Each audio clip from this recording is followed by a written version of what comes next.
Hey there, future Pythonista. Today, we're diving into one of Python's coolest features, list comprehension. If you're new to Python, don't worry, I've got you covered. Let's start with the basics. So, what is list comprehension?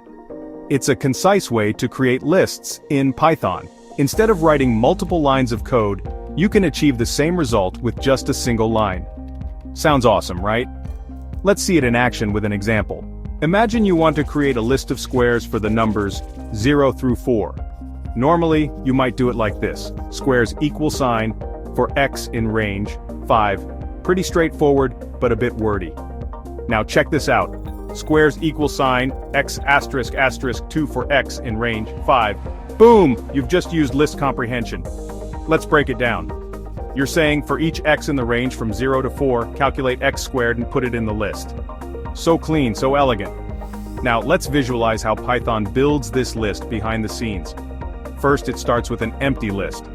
Then it goes through each number in the range, calculates the square, and adds it to the list. Simple, right? Let's transform a traditional for loop into list comprehension for more clarity. Here's a list of even numbers using a for loop, evens equal sign, for x in range 10, evens equal sign, x for x in range 10, if x% 2 equal sign 0, one line. You're telling Python to include x in the list if x is even. This makes your code cleaner and often faster. Now why should you care about list comprehension?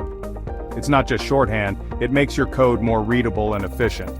Plus it's great for real-world tasks like data manipulation, filtering results, and transforming data sets. So there you have it, folks. List comprehension in Python is a game changer. If you found this video helpful, make sure to hit that subscribe button for more beginner-friendly Python tutorials. Thanks for watching and happy coding.